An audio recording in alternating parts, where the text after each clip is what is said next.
सत्य समाचार, तटस्थ समाचार, समाज बदल्ने हाम्रो अभियान। नमस्कार, यो हो टाइम समाचार। म वीरेन्द्र मन सुरु गरौँ विश्व स्तनपान सप्ताह सम्बन्धी प्रसङ्गबाट। विश्व स्तनपान सप्ताह आजदेखि सुरु भएको छ। स्तनपानको महत्त्वबारे जानकारी दिन हरेक वर्ष अगस्त 1 देखि 7 तारिकसम्म सप्ताहव्यापी रूपमा मनाइन्छ। यस वर्ष स्तनपान गरौँ काम गरौँ भन्ने नारासहित यो दिवस मनाइँदैछ। कार्यस्थलमा स्तनपानका लागि सुरक्षित वातावरण निर्माण गर्ने र स्तनपान गराइरहेका आमाका लागि विधाको व्यवस्था गर्ने आवश्यकताका बारे यस वर्षको नारा तय गरिएको छ। विश्व स्वास्थ्य सङ्गठन र युनिसेफले सरकार र रोजगारदातालाई आमाहरूलाई स्तनपान गराउन आवश्यक समय, ठाउँ र समर्थन प्रदान गर्ने परिवार अनुकूलन नीति लागू गर्ने आह्वान गर्दै आएको छ। स्तनपानलाई शिशुको सबैभन्दा पुरानो र पहिलो खोप समेत भन्ने गरिन्छ। दूधमा रोग निरोधक तत्त्व हुन्छ जसले नवजात शिशुको रोगसँग लड्न सक्ने क्षमताको विकसित गर्न मद्दत गर्दछ। डाक्टरका अनुसार शिशुलाई जन्मेका 1 घण्टामा स्तनपान गराउनुपर्छ। शिशुलाई 6 महिनासम्म स्तनपान मात्र गराउनु पर्दछ। विश्व स्वास्थ्य सङ्गठनका अनुसार विश्वभर 6 महिना मुनिका 44% शिशुलाई मात्र स्तनपान गराउने गरेको पाइएको छ। त्यस्तै स्तनपानको अभ्यासलाई सुधार गरिएमा वार्षिक रूपमा 8,20,000 शिशुको ज्यान जोगाउन सकिन्छ। स्तनपान नगराउँदा वार्षिक झन्डै 300 खर्ब रकम खर्च हुने अनुमान गरिन्छ। स्तनपानले शिशु र आमा दुवैको स्वास्थ्यमा फाइदा पुग्ने डाक्टरले बताएका छन्। शिशुको वृद्धि, विकास र रोग प्रतिरोधात्मक क्षमताको विकासका लागि स्तनपान महत्त्वपूर्ण हुने गर्दछ। कुपोषण घटाउनका लागि स्तनपानले महत्त्वपूर्ण भूमिका खेल्ने डाक्टरको भनाइ छ। उपराष्ट्रपति रामसहाय प्रसाद यादवले मध्य प्रदेशलाई सुखाग्रस्त क्षेत्र घोषणा गर्न सङ्घ र प्रदेश सरकारलाई आग्रह गर्नुभएको छ। महोत्तरीको मटिहानी नगरपालिकामा आयोजित राष्ट्रिय झण्डाको समुद्घाटन तथा नागरिक अभिनन्दन कार्यक्रमलाई सम्बोधन गर्नुहुँदै उपराष्ट्रपति यादवले मध्य प्रदेशको जनता र किसानप्रति संवेदनशील भएर कामकाज गर्न र यस प्रदेशलाई सुखाग्रस्त क्षेत्र घोषणा गर्न निर्देशन दिनुभएको हो। सिँचाइको समस्या छँदाछँदै सुक्खाको समस्या पनि मध्य प्रदेशभरि नै थपिएको र यसले गर्दा पिउने पानी समेतको समस्या विकराल देखिएको बताउनु हुँदै यसप्रति संवेदनशील हुन सङ्घ र प्रदेश सरकारलाई निर्देशन दिनुभयो। उपराष्ट्रपति यादवले मटिहानी नगरपालिकाले राष्ट्रियताको परिचय दिँदै सम्भवतः देशकै सबैभन्दा ठुलो 110 फिटको अग्लो नेपालको झण्डा जडान गरेको र सो झण्डाको समुद्घाटन गर्न पाउँदा आफू हर्षित भएको बताउनुभयो।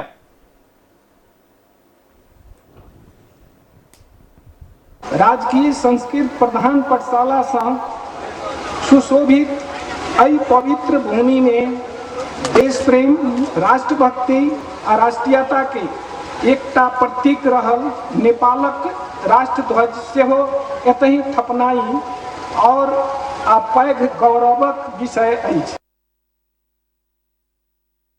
नागरिक अभिनन्दन कार्यक्रममा सरेक हुनुभएका मध्य प्रदेशका प्रदेश प्रमुख हरिशंकर मिश्रले मध्य प्रदेशका जनप्रतिनिधिलाई जनतालाई केन्द्रमा राखेर काम गर्न आग्रह गर्नुभयो। उहाँले विकासको काम गर्दा जनतालाई केन्द्रमा राखेर काम गर्दा विकास दीर्घकालीन हुने बताउनु हुँदै ऐतिहासिक धार्मिक नगरी मटिहानीको विकासले शिर सधैँ उँचो बनाएको बताउनुभयो। सर्लाहीमा केही दिनदेखि गर्मी बढेसँगै आँखा पाक्ने रोगको प्रकोप बढ्दै गएको छ। मौसम परिवर्तन भएसँगै आँखा पाक्ने रोगको प्रकोप बढेको रोग विशेषज्ञहरूले बताएका छन्। सुरुका दिनमा बिरामीको आँखा रातो हुने, चिलाउने, आँसु बग्ने र घाममा हेर्न नमिल्ने जस्ता लक्षण देखिने गरेको हरिपुर नगरपालिका अन्तर्गत स्वास्थ्य शाखाका प्रमुख अनिल चौधरीले बताउनुभयो। विद्यालय र समुदायमा आँखा पाक्ने तथा आँखा रातो हुने बिरामीको संख्या बढ्दै गएकोले घुम्ती शिविर सञ्चालन गरेर बिरामीको उपचार गरिने चौधरीले जानकारी दिनुभयो। बिरामीको आँखामा संक्रमण बढ्दै ज्यादा थप समस्या आउने भएकोले समयमा ध्यान दिन स्वास्थ्यकर्मीहरूले सुझाव दिएका छन्। आँखा पाक्ने रोगबाट बढी विद्यार्थी र शिक्षक प्रभावित भएका छन्। बर्खाको समयमा सक्रिय हुने एडिनो भाइरस हावामा लामो समयसम्म बाँच्ने भएकोले आँखा पाक्ने रोगको संक्रमण बढी हुने विज्ञहरूले बताएका छन् र आँखा रातो हुने, चिलाउने र चिपचिप गर्ने बित्तिकै आफू खुसी औषधि किनेर लगाउँदा आँखामा जटिल समस्या आउने भएकोले स्वास्थ्यकर्मीको सुझाव बिना औषधि प्रयोग नगर्न डाक्टर राकेश ठाकुरले सुझाव दिनुभयो। ढिलो गरी उपचारमा आउँदा आँखाको नानीमा घाउ हुन्छ र त्यसले सधैँका लागि दृष्टि गुम्ने पनि सक्छ। समयमा उपचार गरे 3-4 दिनभित्र निको हुन्छ, ठाकुरले भन्नुभयो। प्रतिनिधि सभाको आजको लागि तय भएको बैठक यही साउन 22 गतेसम्मका लागि स्थगित भएको छ। दिउँसो 1 बजेका लागि तय भएको प्रतिनिधि सभाको बैठक नियमित सञ्चालनका लागि सभामुख देवराज घिमिरेले कार्यव्यवस्था परामर्श समितिको बैठकमा प्रमुख राजनीतिक दलका सचेतकहरूलाई आग्रह गर्नुभएको पनि सहमति जुट्न सकेन। प्रमुख प्रतिपक्षी दल नेकपा एमाले यही साउन 3 गते सिना मङ्गलबाट बरामद भएको सुन प्रकरणबारे उच्च स्तरीय छानबिन समिति गठनको माग गर्दै संसद बैठक अवरुद्ध गर्दै आएको छ। कार्यव्यवस्था परामर्श समितिको बैठकमा सत्ता पक्षका मुख्य सचेतकले बैठक सञ्चालन गर्न आग्रह गर्नुभएको थियो भने विपक्षी दलका प्रमुख सचेतकले उच्च स्तरीय छानबिन समिति गठन नहुँदासम्म बैठक सञ्चालन हुन नसक्ने बताउनुभयो। सो विषयमा सहमति नभएपछि सभामुख घिमिरेले बैठक स्थगित भएको सूचना प्रकाशित गर्नुभएको हो। विशेष कारणले निर्धारित समयमा बैठक बस्न नसक्ने भएकोले अर्को मिति तय गरिएको संघीय संसद सचिवालयका महासचिव डाक्टर भरत राज गौतमले जानकारी दिनुभयो। प्रतिनिधि सभाको अर्को बैठक यही साउन 22 गते सोमबार दिनको 1 बजे बस्नेछ।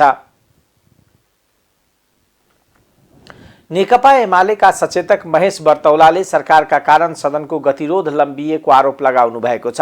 मंगलबार संसद भवन नयाँ बानेश्वरमा सञ्चारकर्मीसँग कुरा गर्दै बर्तौलाले सुन तस्करी प्रकरणमा उच्च स्तरीय छानबिन समिति बनाउनु पर्ने एमालेको माग सरकारले अस्वीकार गरेकै कारण सदनको गतिरोध लम्बिएको आरोप लगाउनुभयो। उहाँले सरकार एमालेले राखेको माग सुनवाईको पक्षमा नभएको बताउनुभयो। उहाँले सदन सुचारू गरेर एमालेले आफ्नो धारणा राख्ने र सम्बन्धित मन्त्रीहरूको जवाबको आधारमा आगामी कदम चाल्ने तयारी गरे पनि सरकार पक्ष नै सूचना टाँस गरेर सदन स्थगित गर्ने पक्षमा देखिएको बताउनुभयो। अवरोध गर्दैनौं, तर सरकार चाहिँ नेकपा एमालेले राखेको मागको सुनवाईको पक्षमा छैन। सरकारले आफैले अडान के राख्यो भने कुनै पनि हालतमा उच्च स्तरीय छानबिन समिति हामी बनाउँदैनौं। सरकारको तर्फबाट त्यसो भनिसकेपछि हामीले त जनता र देशको तर्फबाट हामीले जे माग उठायौं, तस्करलाई कारबाही गर्नुपर्छ भनेका हौं, त्यसका लागि उच्च स्तरीय छानबिन समिति बनाऊ भनेका हौं। मन्त्रीहरूको पनि क्षमता हो कि भन्ने प्रश्न आयो।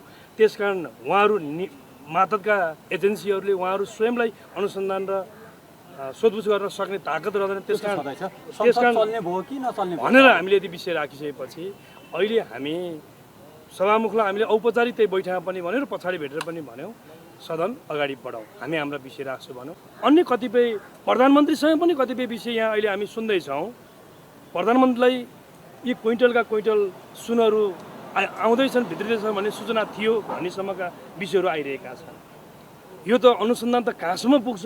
विभिन्न नेताहरू, पूर्व महत्त्वपूर्ण ओदामा बसेका व्यक्तित्वहरूको कनेक्सन, सम्पर्क, सम्बन्ध जे आइरहेको छ त्यसका अनुसन्धान सबैतिर लैजानुपर्छ। पाठ त्यसको प्राविधिक पक्ष बुझेका मान्छेहरू पनि राखेर छानबिन समिति बनाइनुपर्छ। छानबिन समिति निष्पक्ष हुनुपर्छ। मैले त पूर्व न्यायाधीश न्याय सेवाको क्षेत्रको कोही मान्छेको नेतृत्वमा छानबिन समिति बनाउने, त्यसलाई संसदले निगरानी गर्ने, त्यसको सम्पूर्ण टेक्निकल पार्ट के हो? म सांसद हुँ तर मैले त्यसको सबै टेक्निकल पार्ट बुझ्दिनँ। त्यसैले सम्पूर्ण टेक्निकल पार्टलाई ख्याल गरेर यो चाहिँ यो सुन तस्करीको जुन पछिल्लो घटना आएको छ यसको निर्मम ढङ्गबाट छानबिन गर्नु जस्तो यो होइन, यो होइन, त्यो चाहिँ राज्यको उपस्थिति नभएको भनेर मानिनुपर्ने स्थिति हुन्छ। त्यसकारण एयरपोर्टमा भन्सारमा राज्यको अनुपस्थिति हुने स्थिति हुन्छ। त्यसैले त्यति गरुङ्गो सामान होइन राज्यले चाहिँ त्यसलाई चाहिँ भन्सार तोकेको छ होइन, राज्यले त्यसलाई चाहिँ ल्याउने सजिलो व्यवस्था गरेको छैन। त्यस्तो असजिलो व्यवस्था गरिएको सामान चाहिँ त्यहाँ एयरपोर्टबाट कसरी छुट्यो भन्ने कुराको छानबिन गरिनु। पक्षले नै किन नहोस्, उठेका प्रश्नहरूको जवाब गृहमन्त्रीले दिन्छु भनिरहनु भएकै छ। अस्वस्थताका बीचबाट पनि गृहमन्त्री संसदमा आउनुभएको छ तर बोल्ने दिएको छैन। आज पनि भएको कुरा के हो भने हाम्रो भनाइ उठेका सवालहरूमा गृहमन्त्रीले जवाफ दिनुहुन्छ। चित्त बुझेन भने थप छलफल गरौँला, चित्त बुझ्यो भने संसदलाई स्मुथली अगाडि बढाउँ भन्दा त्यो कुरा उहाँहरूले मान्नु भएन। छानबिन समिति गठन चाहिँ किन गर्न नमान्नु भयो तपाईहरुले? वर्षौँदेखि अनुसन्धानकै लागि भनेर राज्यले आफ्नो चाहिँ धनराशि खर्च गरेर राज्यका निकायहरूलाई त पालन पोषण गरिराखेको छ नि, त्यही विज्ञता सम्बन्धी। अनि अहिले वर्षौँदेखि त्यसमा विज्ञता हासिल गरेकाहरूलाई विश्वास नगर्ने, संसदीय बनाए पनि उच्च स्तरीय बनाए पनि कस्तो समिति बनाउने भनेर हामी अर्को 1 महिनासम्म छलफल गरेर बस्छौँ। देखिहाल्नु भएको छ हाम्रो ताल। यो चाहिँ समितिको नाम गरेर सरकारले आफैले अडान नेपाली काङ्ग्रेसका सांसद प्रदीप पौडेलले सदनमा छलफल गर्न नदिने र छानबिन समिति पनि नबनाउँदा सदन चल्न नसकेको बताउनुभयो। मङ्गलबार संसद भवन नयाँ बानेश्वरमा संचारकर्मीसँग कुरा गर्दै सांसद पौडेलले अब सुन तस्करी प्रकरणमा छानबिन समिति बनाउनु पर्ने र प्राविधिक पक्षलाई पनि समावेश गरेर निर्मम ढङ्गले छानबिन गर्नुपर्ने बताउनुभयो। पौडेलले सुन प्रकरण सामान्य विषय नभएकोले सम्बन्धित पक्षले हल्का ढङ्गले लिन नहुने भन्दै राज्यले नै सत्य तथ्य छानबिन गर्नुपर्ने धारणा राख्नुभयो। साउन 3 गते त्रिभुवन अन्तर्राष्ट्रिय विमानस्थलबाट भन्सार जाँच पास भएर बाहिरिएको 100 किलो सुन राजस्व अनुसन्धान विभागले बरामद गरेको थियो। संसदीय सुनवाई समितिमा विभिन्न मुलुकका लागि प्रस्तावित राजदूतहरूबारे परेको उजुरीमाथि छलफल नहुने भएको छ। समितिको मङ्गलबार सिंहदरबारमा बसेको बैठकले विभिन्न 6 मुलुकका लागि प्रस्तावित राजदूतहरूबारे परेको उजुरीमाथि छलफल नगर्ने निर्णय गरेको हो। उजुरी छलफल गर्न नै लायक नभएकोले त्यसमाथि छलफल नगरी संसदीय सुनवाई प्रक्रिया अघि बढाउने विषयमा बैठकमा आम सहमति भएको समितिका सभापति ज्येष्ठ सदस्य ज्ञानेन्द्र बहादुर कार्कीले जानकारी दिनुभयो। राजदूत सिफारिस समावेशी नभएको निष्कर्ष निकाल्दै बैठकले सो सम्बन्धमा छलफल गर्न परराष्ट्र मन्त्री नारायण प्रकाश साउदलाई पनि बोलाउने निर्णय गरेको छ।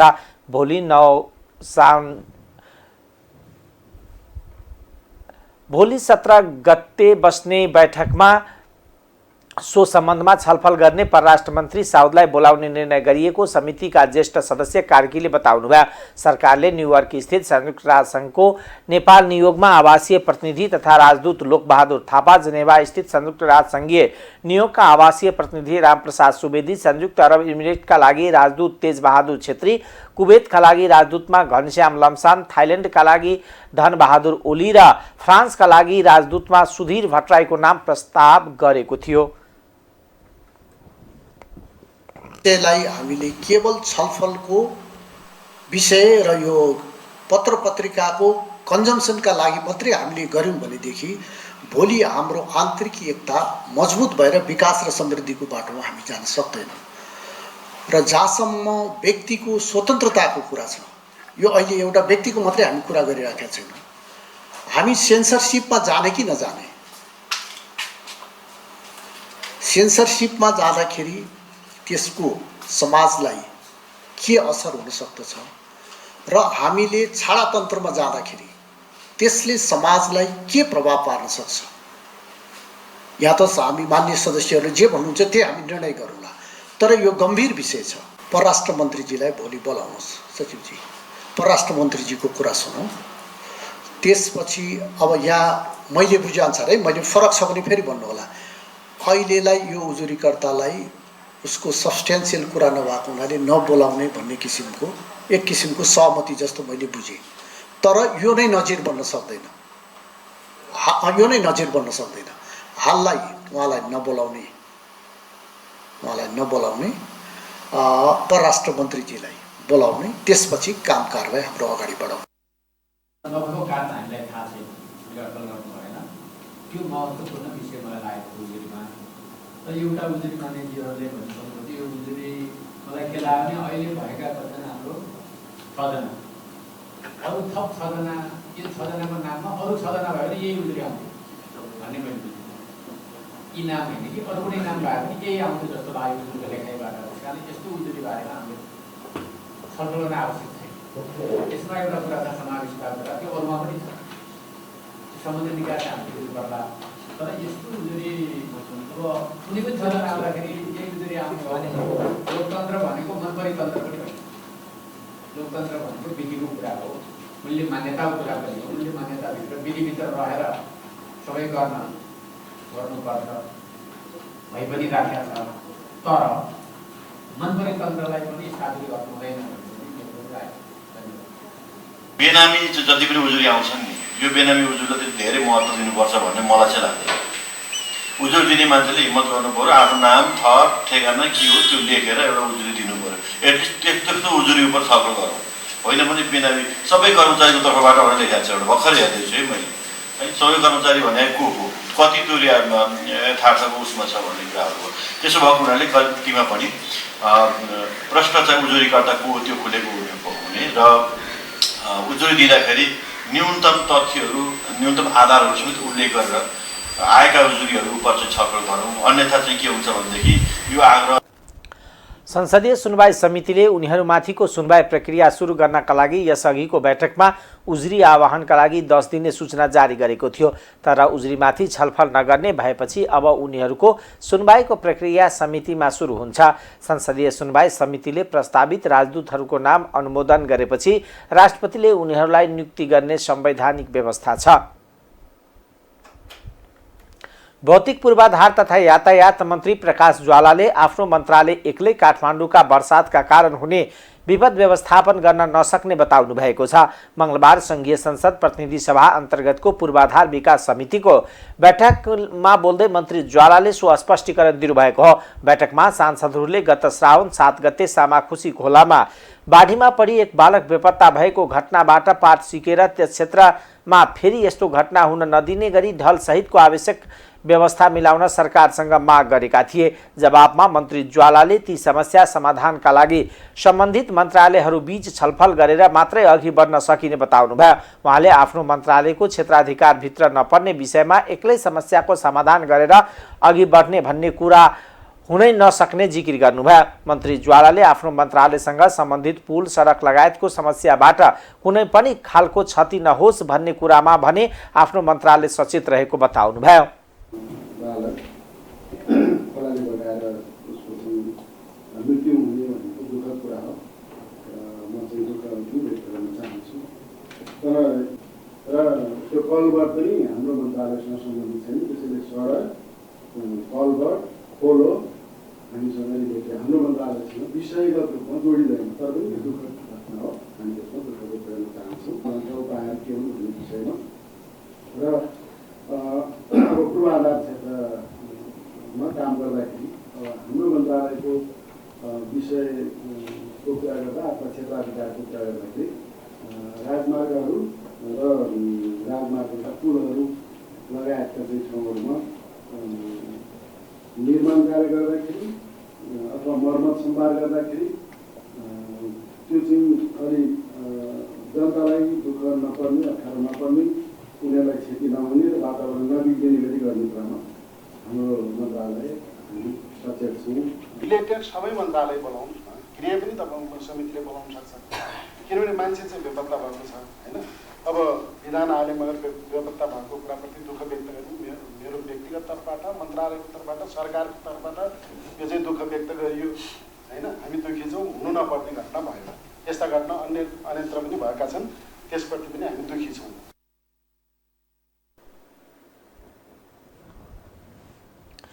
सांसद पौडेलले चक्रपथबाट निस्किने ढललाई विष्णुमतीमा जाने गरी व्यवस्थापन गर्न सडक विभाग लगायतका सरोकार भएका निकायसँग माग गर्नुभयो। सांसद ठाकुर गैरेले सामाखुसीमा भए जस्तो घटना दोहोरिन नदिने गरी सरोकारवाला सबैको समन्वय आवश्यक रहेको बताउनुभयो।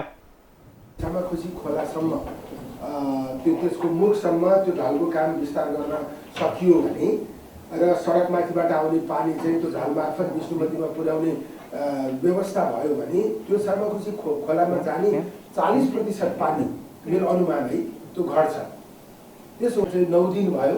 आजदेखि पशुपतिमा हिजोदेखि उहाँहरूले चाहिँ क्रियाकर्म सुरु गर्नुभएछ। बच्चा पत्तै लागेन। प्रहरीले पनि व्यापक रूपमा खोजेको। हामी पनि 2-3 चोटि चाहिँ चोभारसम्म पुग्यौँ। चोभारभन्दा तल चाहिँ जनपदले खोज्यो, चोभारभन्दा माथि सशस्त्रले खोज्यो, आर्मीको त्यो चाहिँ के विभागहरू हुने रहेछ। त्यो खोज्ने कार्य पनि एकदमै राम्ररी भएको, तर पत्ता लगाउन सकेको स्थिति छैन। मृत्यु भयो भन्नु अब हामीले भन्दा पनि त्यही भन्नुपर्ने होला। तर यो मृत्यु भयो भन्ने कुरा चाहिँ पुष्टि हुने आधार के हो, प्रमाण के हो कि वास्तवमा साजना आलीको मृत्यु भएकै हो त? बैठकमा सांसदहरू बीना लामा, माधव सापकोटा, इन बहादुर शाही, प्रेम महर्जन, दीपक बहादुर सिंह, सन्तोष परियार, निशा डाङ्गे लगायतका धारणा राख्नु भएको थियो। भौतिक पूर्वाधार तथा यातायात मन्त्रालयका सचिव केशव प्रसाद शर्माले काठमाडौँ उपत्यकाको प्राकृतिक ढल व्यवस्थापन बिग्रिएको र आधुनिक ढल व्यवस्थापन धेरै निकाय संलग्न हुने भएकोले पनि समस्या भएको बताउनुभयो। काठमाडौँका 1/4 सडक मात्र विभागले हेर्ने भएकोले पनि कहाँ के भइरहेको छ भन्ने कुरा जानकारी मन्त्रालयबाट मात्र पाउन नसकिने उहाँको भनाइ छ। सरकारले निर्यात प्रवर्धनका लागि सहजीकरण गरिरहेको भए पनि निर्यात लगातार घट्दो छ। आर्थिक वर्ष 79-80 का नेपालको कुल निकासीमा 21.4%ले ह्रास आएको छ। गत आर्थिक वर्षमा 1,57 खर्ब वस्तु निकासी भएको उद्योग वाणिज्य तथा आपूर्ति मन्त्रालयले जनाएको छ। प्रतिनिधि सभा उद्योग तथा वाणिज्य, श्रम तथा उपभोक्ता हित समितिको बैठकमा वाणिज्य तथा आपूर्ति सचिव मधु कुमार मिरासिनीले कुल पैठारीमा 16.1%ले ह्रास आएको जानकारी दिनुभयो। गत आर्थिक वर्षमा 16,11 खर्ब वस्तु आयात भएको थियो। गत आर्थिक वर्षमा नेपालले कुल वैदेशिक व्यापारमा पनि गिरावट भएको छ। सो आर्थिक वर्षमा कुल 17,86 खर्ब वैदेशिक व्यापार भएको छ।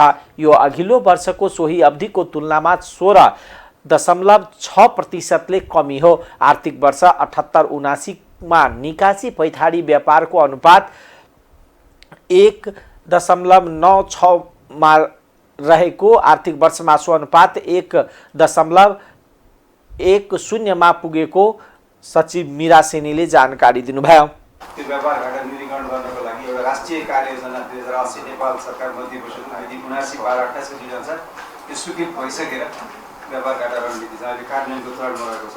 कम्पनी निरीक्षक निर्देशिका पनि हामीले स्वीकृत गरी कार्यान्वयनको चरणमा रहेको छ। स्टार्टअप उद्यम कर्जा कोष सम्बन्धी चाहिँ फन्ड सम्बन्धी कार्यविधि त्यो पनि स्वीकृत भइसकेको छ। औद्योगिक संरचना तथा शोधकर्म सम्बन्धी कार्यविधि पनि संशोधन स्वीकृत भई कार्यान्वयनमा रहेको छ।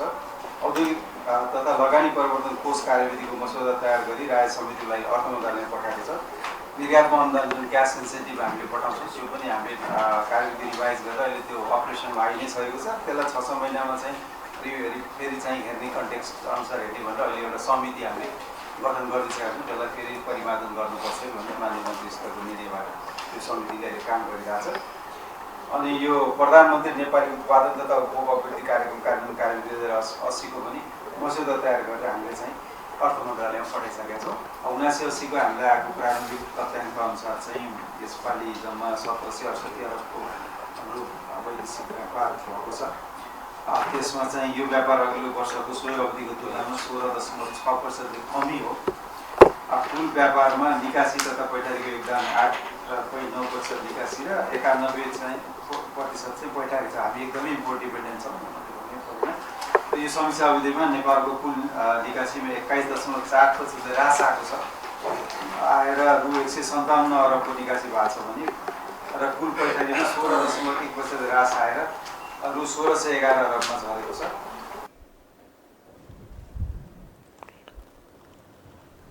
उहाँले व्यापार सन्तुलनका लागि व्यापार घाटा न्यूनीकरण सम्बन्धी राष्ट्रिय कार्ययोजना 2079 र नेपाल व्यापार एकीकृत रणनीति 2080 को कार्यान्वयनका लागि सरकारवाला निकाय सचिवसँग छलफल गरिएको बताउनुभयो।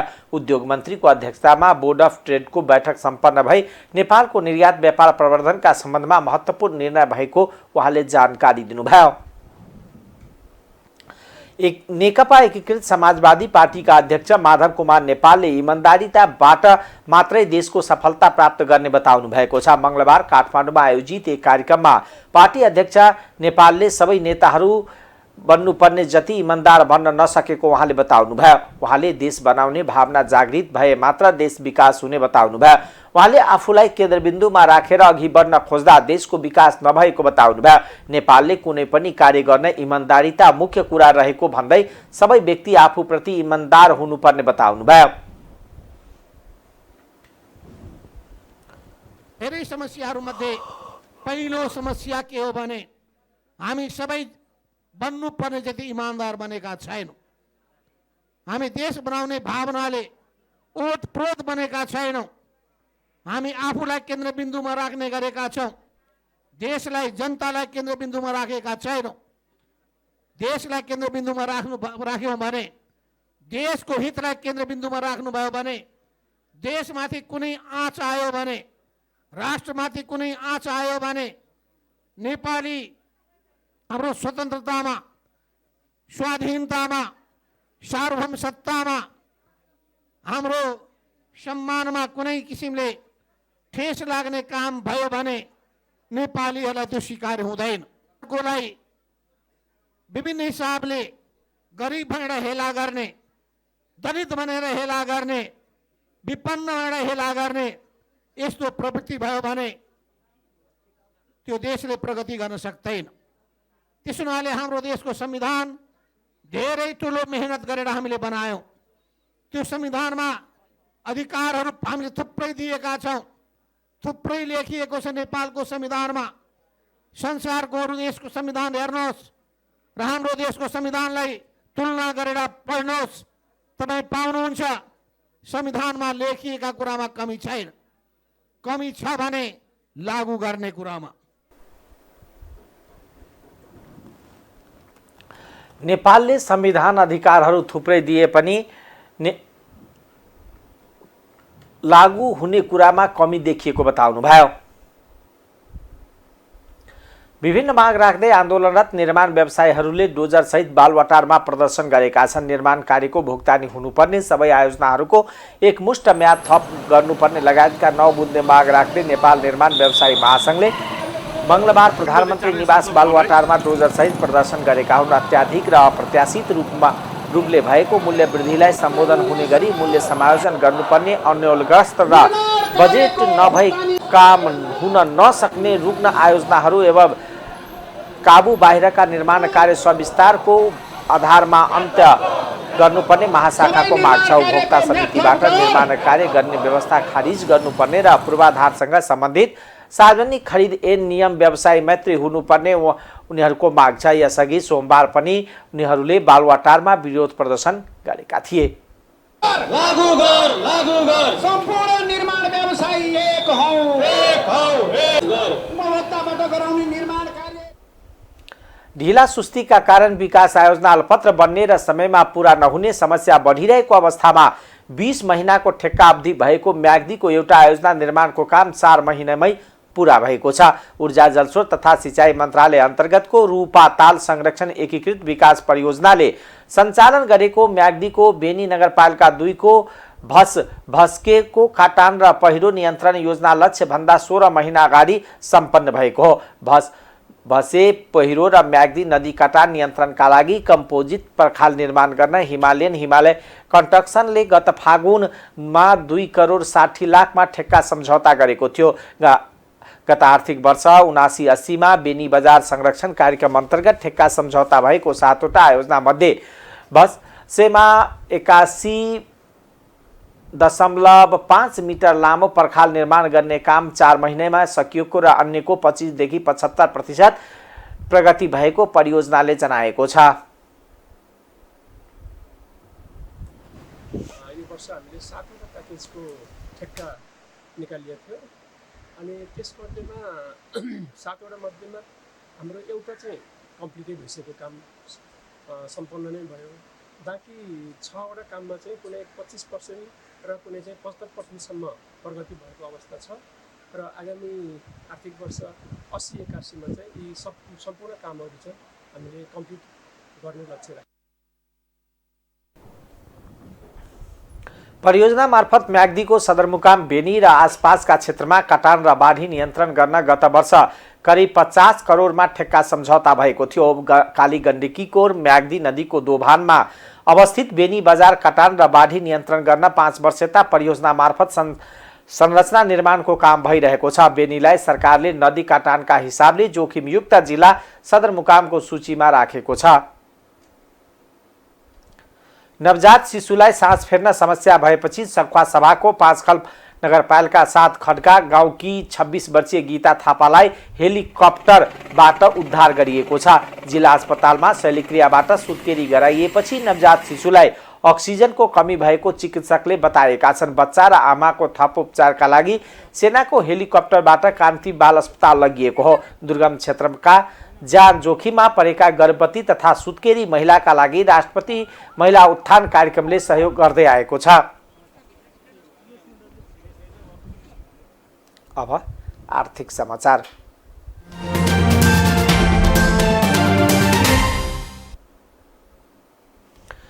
नेपालमा अझ पनि पूर्ण रूपमा लगानी मैत्री वातावरण बन्न नसकेको एक प्रतिवेदनले देखाएको छ। नेपालको ऊर्जा, जलस्रोत, सूचना प्रविधि र पूर्वाधारको क्षेत्रमा लगानीको ठूलो सम्भावना रहे पनि राजनीतिक अस्थिरतादेखि मुलुकमा बढ्दो भ्रष्टाचारले लगानीमा अवरोध सिर्जना गरेको अमेरिका सरकारले हालै अध्ययन गरी सार्वजनिक गरेको लगानी सम्बन्धी वातावरण 2023 नामक प्रतिवेदनले औल्याएको छ। प्रतिवेदनमा राजनीतिक अस्थिरतालाई लगानीको प्रमुख अवरोधकको रूपमा चित्रण गरिएको छ। सन् 2022 मा नेपालमा सम्पन्न आम चुनावले केही आशा जगाए पनि राजनीति स्थिरता सुनिश्चित नभएकोले यसलाई चुनौतीको रूपमा लिएको छ।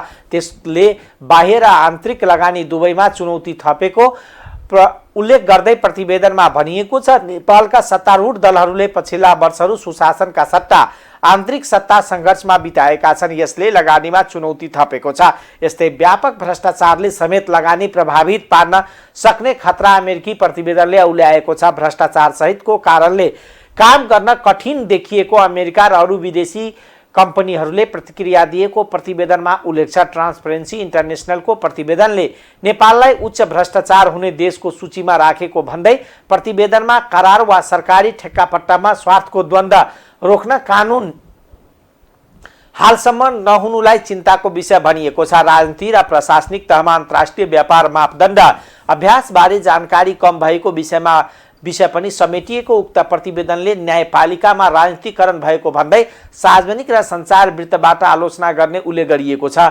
त्यस्तै लगानी प्रभावित हुन सक्ने कारणका रूपमा धम्की, चन्दा, आतंक, हिंसा र विस्फोटक पदार्थ प्रयोगलाई लिएको छ। प्रतिवेदनले सन् 2021 मा विप्लव समूह, शान्ति समूह राजनीतिमा आएको कुरा उल्लेख गर्दै यसलाई सकारात्मक भनेको छ। नेपालको कर प्रशासनलाई पनि लगानीको बाधकको रूपमा उल्लेख गरिएको छ। नेपाल संघीय संरचनामा गइसकेकोले स्थानीय र प्रादेशिक तहमा नयाँ कर नीति आउने अवस्था रहेकोले दोहोरो कर लगाइए लगानी प्रभावित हुने खतरा रहेको प्रतिवेदनमा उल्लेख छ। नेपालको कर प्रणाली अन्तर्राष्ट्रिय मापदण्डमा कति स्थिर छ भन्ने कुरा शङ्कास्पद छ। प्रतिवेदनमा भनिएको छ एनसेलको स्वामित्व खरिद बिक्रीमा लाग्ने पुँजीगत लाभ करबारे विवाद र त्यसबारे नेपालको अदालतले गरेको फैसला तथा उक्त मामिला अन्तर्राष्ट्रिय मध्यस्थकर्तासम्म पुगेको घटनालाई उदाहरणको रूपमा प्रस्तुत गरिएको छ। लगानीको मुख्य अवरोधका रूपमा नेपालको अप्रवासन सम्बन्धी जटिल नियमलाई पनि लिएको छ। विदेशी कामदारका लागि अप्रवासन सम्बन्धी कानुन र प्रवेशाज्ञा नीतिहरू जटिल रहेकोले यसमा नेपालले सुधार गर्न नसके लगानी प्रभावित हुने खतरा देखाइएको छ। प्रतिवेदनले ट्रेड युनियनलाई लगानीको चुनौती भनेको छ। ट्रेड युनियनका कारण हुन सक्ने हडतालहरू पनि जोखिमका रूपमा रहेको उल्लेख गर्दै नेपालले यसमा विशेष ध्यान दिनुपर्ने सुझाएको छ। यद्यपि हालका वर्षमा यस्ता हडताल कम हुनुलाई सकारात्मक रूपमा लिएको छ। अब अन्तर्राष्ट्रिय समाचार।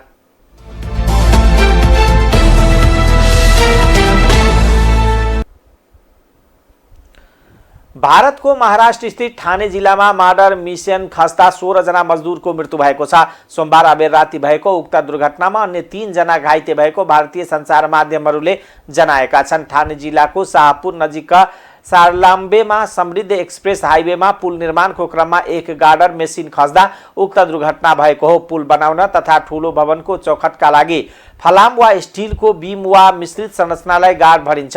उक्त गार्ड राख्न प्रयोग गरिएको मेसिन खसेको भारतीय प्रहरी अधिकारीले जनाएका छन्। उक्त हाइवेमा रातको समयमा निर्माण कार्य चलिरहेको थियो। भारी तौलका कारण गार्डर मेसिनलाई तत्काल हटाउन नसकिएको उक्त भग्नावशेषभित्र केही मानिस फसेको हुन सक्ने अनुमान गरिएको छ।